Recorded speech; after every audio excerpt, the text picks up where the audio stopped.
Oxford university में पाकिस्तानी तलबा के लिए एक्सेस कॉन्फिडेंस कॉन्फ्रेंस का एहतमाम किया गया। नोबेल इनाम याफ्ता मलाला यूसुफजई ने अपने खिताब में लड़कियों को तालीम पर जोर दिया है। देखते हैं bureau chief UK Ghulam Hussain Awan की इस रिपोर्ट में।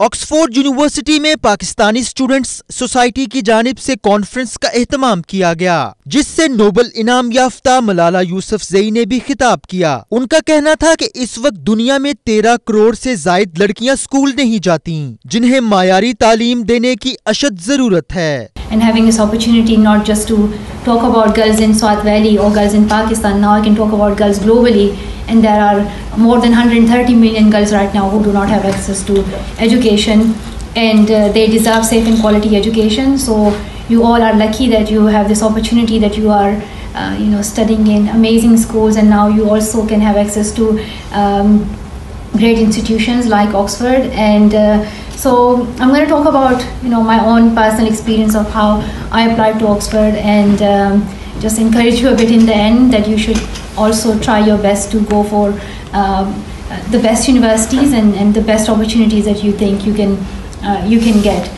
स्टूडेंट्स सोसाइटी के सदर हारून जमान, डायरेक्टर एडमिशंस और दीगर ने नए तुलबा को जामिया में दाखिले की तालीमी शराइत और फीसों के बारे में अहम मालूमात दी। कॉन्फ्रेंस के मंदुबीन ने पाकिस्तानी स्टूडेंट्स सोसाइटी की काविश को सराहते हुए इसे सूदमंद इकदाम करार दिया।